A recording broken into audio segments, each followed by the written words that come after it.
Hey everybody, welcome back to When Harry Met Board Games. I am Harry, and before we go any further, please make sure to hit the like button down below and subscribe to our channel if you're interested in some more board game related content. Today we are going to be unboxing this game right here, Harry Potter Hogwarts Battle, a cooperative deck building game. This game is for 2 to 4 players, and the recommended age is ages 11 and up. So let's just open up this box right here and see what's inside. So first of all, we have a rule book, nice thick stock paper here, right? A little bit of an overview and objective. Oh, they even have a way to jump all the way to game 3. See, so this game actually comes with 7 different games, I guess, or levels of gaming with incrementally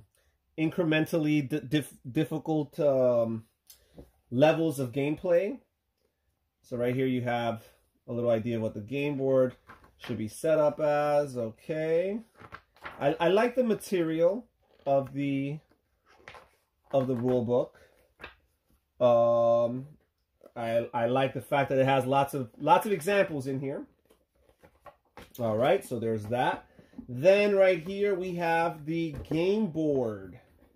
And from a graphic design perspective, it's pretty plain yet functional. It has all the different spots where you put the different cards or the different decks of cards. The back looks okay.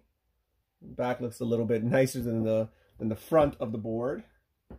So there is that. And then we have these little player boards where players, I guess, track their health, their damage.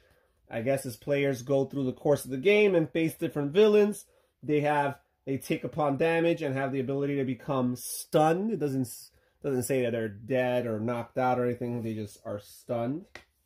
And I guess you keep different resources of different denominations on top of this player board here.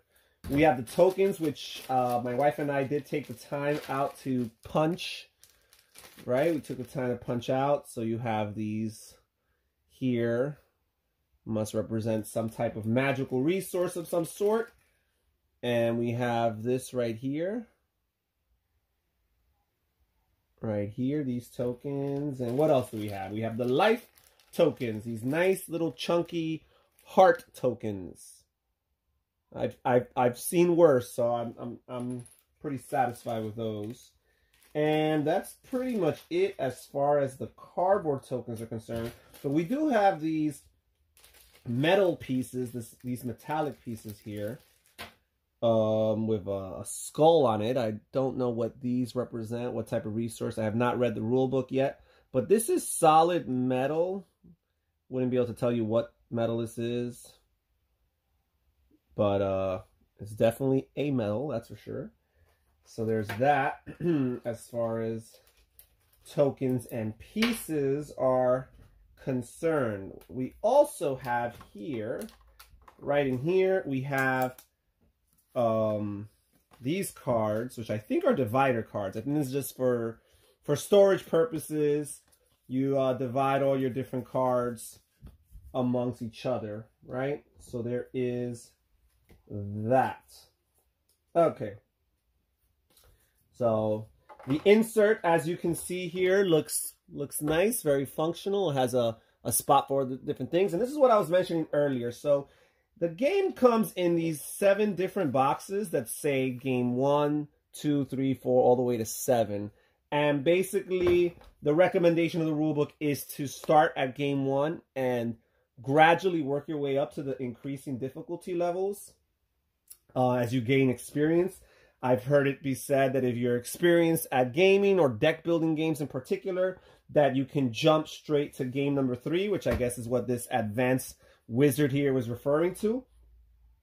But to play each of the subsequent games, you still need the cards of the previous games. So to play game 3, for example, you would still need the cards of game 1, 2, and 3, right? So as you progress through the different levels of this game, you will have a bigger and bigger amount of cards that you're playing with. And I guess you also kind of go through these 7 movies. I think each of these boxes represent one of the 7 films, of the original 7 films. And I guess you have characters and plot twists and scenarios that are relevant to each of these respective films. So I'm just going to take a little peek here at game 1. I'm not going to look through the rest. Don't really want to spoil, but we're going to take a little peek at what might be found in game 1. Here we have, okay, some character cards. So I guess these are the characters that we can play with. We can play with Hermione Granger. I'm not really very familiar with Harry Potter lore, so I don't know. My wife is a much bigger Harry Potter fan. So we have Hermione Granger. We, of course, have Harry Potter, the star of the show, his namesake. And Ron Weasley and Neville Longbottom. We also have these different player aids that I guess help you with things of turn order. And then you have some bad guys. Draco Malfoy. He looks like a bad guy. And Quirinus Quirrell. All right, like the alliteration there. Quirinus Quirrell. You have Crabbe and Goyle. These guys look like trouble. And then I guess you have some locations. Diagon Alley and Mirror of Erised. Or Erised. So yeah, so I guess you have these spatial representations, locations. You have bad guys, villains here. And you have the starting cards, the starting players, the characters that each player will pretend to be. And then you have these reference cards here for turn order.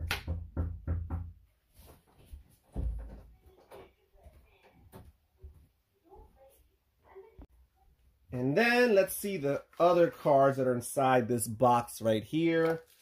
So, okay, so you have these cards. I guess it looks like each of the individual characters get their own starting deck, it seems to me. So these cards say Harry at the bottom, so I guess this might be Harry Potter's starting deck. And here these cards say Hermione at the bottom. So for those who are not familiar with deck building is a very popular genre of games where a player starts with a small deck of cards that he or she uses to acquire bigger, stronger, more valuable cards as the game progresses, strengthening their deck, sometimes culling their deck by eliminating weaker cards, some of their earlier cards or starting cards. So basically you see the starting decks for some of these players here. Right here you got the starting decks for Ron. Okay. So there's that.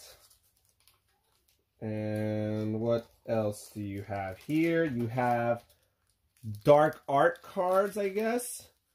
So these are different events, I'm guessing, that take place throughout the game. So as the game takes place, you have He Who Must Not Be Named, you have Flipendo, you have Expulso, you have Petrification, right? So you have these different events that take place. And then basically these cards here, which I'm guessing are the better, stronger cards that are going to be in some type of market represented on the board that you're going to be using your starting deck cards to acquire throughout the game. You have an ally, Oliver Wood. You have Dumbledore as another ally. You have different spells, I guess, that you can acquire. And of course, you have different items that can help strengthen your deck as well. And of course, we have Hagrid here as another ally. So that is pretty much what you'll find in the Game 1 box. And that's it for now. Again, I don't want to open up the other boxes. Maybe sometime in the future as I play through this game and unveil some of this content, I might share it in bits and pieces with you guys out there. But this is basically what you'll find when you open up the Harry Potter Hogwarts Battle cooperative deck building game.